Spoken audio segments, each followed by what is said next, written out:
Hello, Chef Khan here again in Mississippi in my home kitchen, and I leave tomorrow for Washington.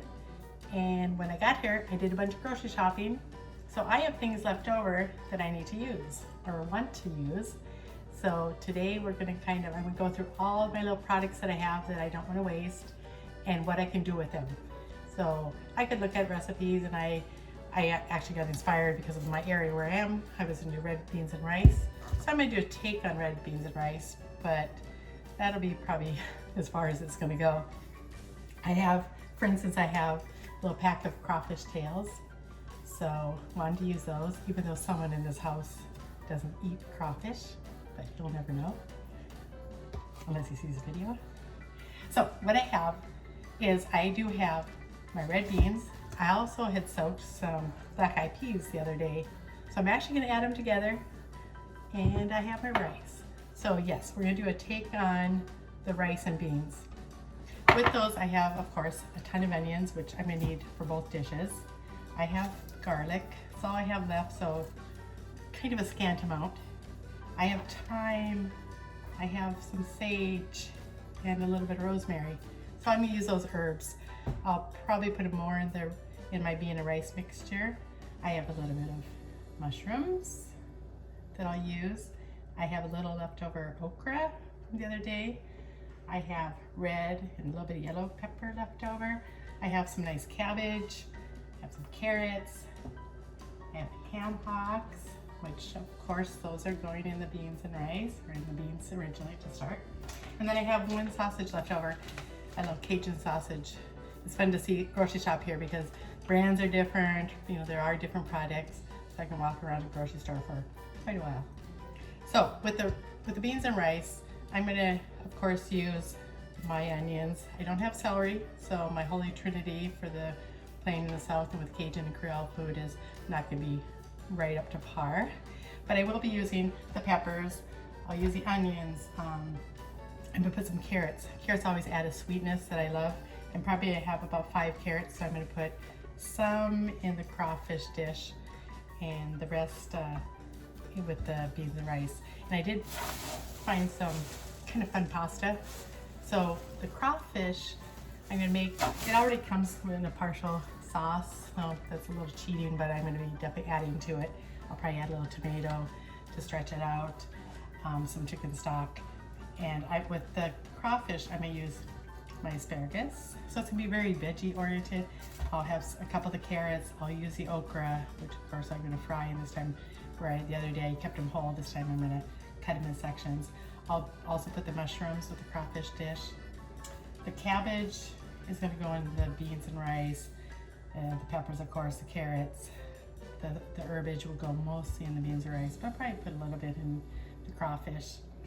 Ham hocks and the sausage I'll put in the beans and rice at the very end to give it a little more smoky, a little more Cajun-y kind of taste. So that's where I'm going to start. I'm going to kind of break it all down and get it all organized, and then I will be back. All right, so Chef Khan is back. What I've done is I've prepped all the items that we talked about earlier: carrots and peppers, rosemary, sage, garlic, have the bay leaves for the beans and rice. Onions, carrots, yellow peppers for the crawfish dish. I have the cabbage sitting here. That'll go in the red beans and rice, but that'll go after toward the last hour, I would say. I have my asparagus, okra, and mushrooms. These will go in the crawfish dish toward the end. Okra's already fried. So I hear my stove and it's starting to crackle and pop, so that means the onions are ready. So my big pot of red beans and rice, I'm putting in lots of onions. Onions are a wonderful product. You can never use too many. So in go those onions. And then I always fry my onions for a little while first. Get the flavor, darken them up, let the sweetness come out. So this is I just added lesser onions for my crawfish dish. It's not going to be as large to give it a pot, so to speak. So I have those onions rolling in kind of a medium heat, high medium heat, I'd say. And so I'm going to go through, again, I have the asparagus, which is going to go in the crawfish dish quite a bit. One thing about asparagus, I don't know if you've worked with it very much, but This is very thin, so it's going to be a lot more tender than the bigger, but both have great value. What you want, the product you want to use is you snap it. That's your usable product. This is going to be tougher. So that's how you know, once you snap it and know about where it is, then you can cut it. The little thorns on them, so to speak. On the smaller ones, they're fairly tender, but on larger ones, take your knife behind them, just pull them off. You don't have to do every one. They should go up about 2/3 the way. So I just want to show you the use of asparagus. So my onions are browning, and also I'm going to use a tomato product. I'm going to use my Rotel in the crawfish dish, and some crushed tomatoes that I have also. So I'm going to tomato that dish up quite a bit, but I am going to still put some tomato into my beans and rice dish, just to give that extra. And jardiniere, or you can say Italian olive salad. This is one of my favorite things. When I spent a lot of time in Chicago and have a restaurant there, I got hooked on this product, or one very similar. You know, put it on hot dogs. But if I use a tomato product, I generally will throw some jardiniere in it. It's just awesome. So, onions are starting to brown. I'm going to throw some salt in them. By doing that, that helps the moisture be released and helps them brown up.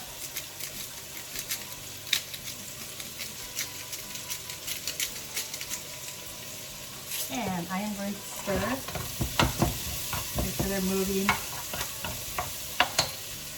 But again, you don't want to continuously stir. You want to be able to cook. So I'm just basically turning them, coating them.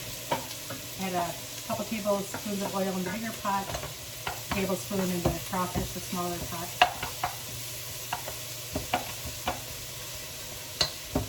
So I'm thinking seasonings. My seasonings are kind of all across this wall here.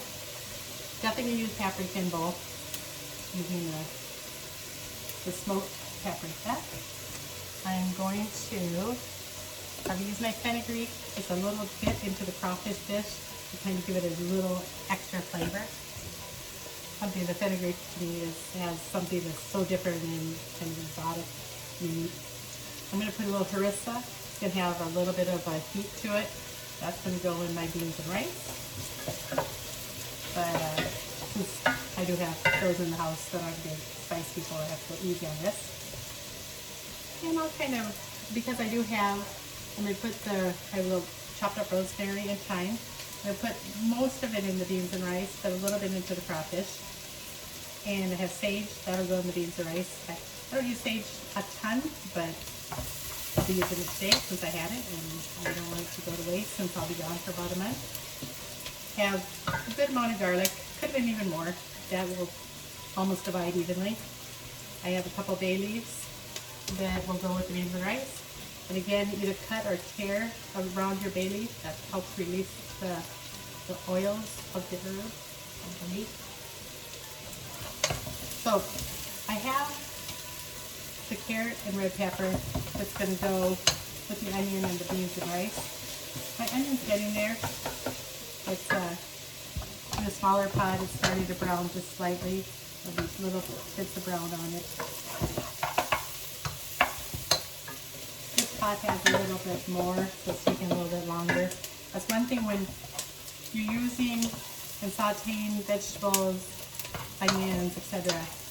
You want to know your pan. You don't want to overcrowd a pan. I would say this is almost the point of being overcrowded, but not quite. If you want to brown something, it's going to take a lot longer. And in some ways, it's not quite the same. It won't even brown the way you would want it to. This pan is browning right nicely. It has lesser in it. But because this is going to be simmering for about 3 hours, having caramelized onion wasn't the biggest point. I just wanted to get the onion started and get them browning just slightly.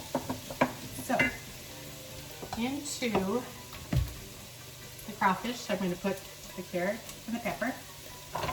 The other items, as I said, this dish is going to be a lot faster. So it doesn't have ham hocks, it doesn't have beans that need to simmer for hours. But I do, the carrots are going to be the one element that we need to simmer it long enough the carrots get softened. Crawfish is fully cooked, so Just be adding that toward the very end. So this is the point where I'm going to open it up with some spice, with some paprika here, and some fenugreek. These are, again, are my awesome products from Ohio Valley Chef products. He does awesome spices and other items for chefs to use. When you do your herbs, thyme and rosemary are both herbs that can be chopped quite finely, and also you put them in the dish early on. Or something like basil, you use the top of your knife, the sharp part of your knife, and be gentle with it so you're not bruising it. But these herbs are very hardy. I'm going to add a little bit to the crawfish. The rest are going to go in a sage into bean dish. Bean dish is ready for its carrots and red pepper.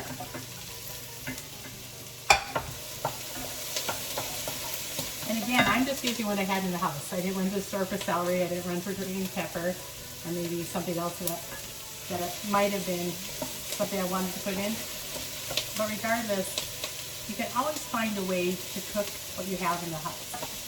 It's just that, again, being creative and going, well, is it worth a trip to the store just for celery or one or two items? It'll taste wonderful without it also. I want to add my harissa to the bean dish so the spices open up. I'm adding to this pot is going to be cold, so I put a good tablespoon at the moment. And that'll be probably all I can add, just because of the heat element. Alright, now it's time for the garlic. So 1/3 going in the crawfish. The rest is going in the beans. And go ahead and add my bay leaf because everything else is going to be going in here. I just want the garlic to just toast up a bit. Release the flavor.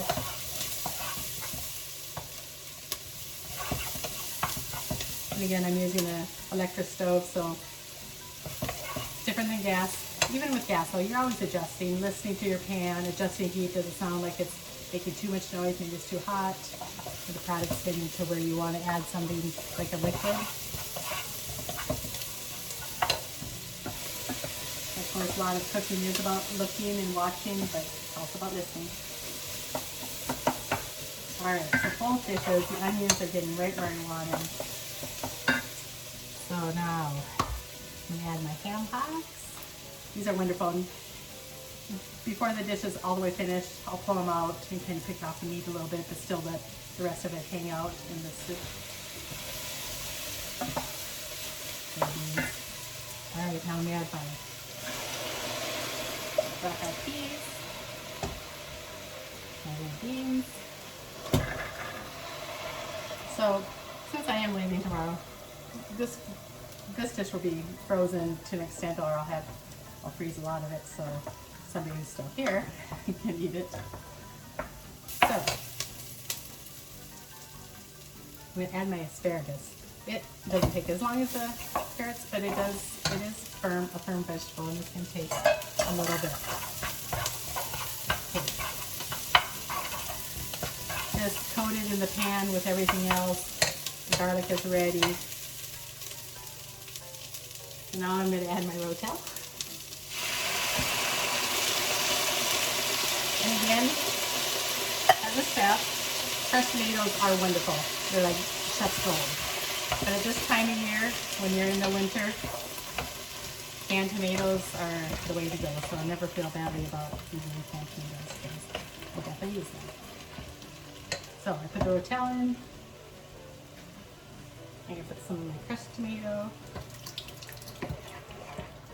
I'm going to put, because this is going to be a pasta dish, so it is going to be very saucy, but full of vegetables and the crawfish that I'm going to hide from somebody in the house.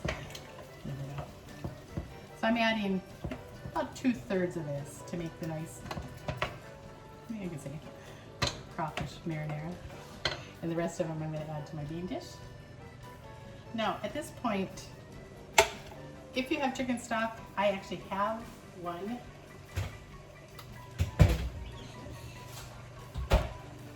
I'm going to use it. I have it, I'm going to use it. But you do not need it. You can always use water. That's what spices are about, and salt and pepper. But since I have it, I'm going to go ahead and add some, because I have to cook the carrots and asparagus and soften them up a little. So I added probably 1/3 of this to where I have my sauces. Just a little bit watery, so to speak. But that would be perfect as it cooks down. The rest, I'm just going to go ahead with my beans. And I'll be definitely adding some water to this.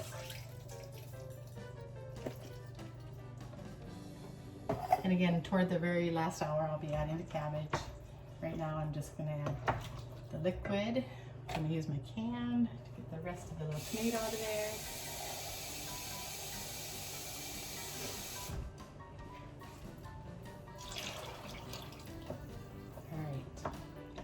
That's a nice full pot.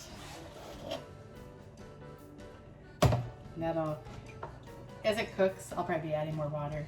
Make sure the beans don't get dried out and make sure the ham hock has enough liquid to release all its flavors. And I'll be adding salt and pepper and kind of keep adding salt and pepper and as I taste it. That's why in a lot of recipes I see salt and pepper TT, salt and pepper to taste. That means you gotta keep tasting. So I will give the crawfish probably about another 10 minutes, let it just simmer for about 10 minutes. Then I'll be adding the mushrooms and the okra. And then right before it's ready, I'll be adding the crawfish. And trying to decide which dish. I don't want them to taste like, oh, very similar because they both have an element of tomato. So the jardiniere will probably go into the beans and rice just to get that a little extra oomph because it is going to be a big pot.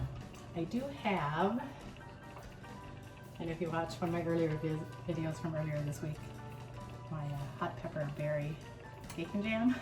So there's just a little bit left and this stuff is so wonderful. So that's going to go in the crawfish. I'm just going to use the rest of it up because it's best to be used since I won't be here and there's not enough really to save.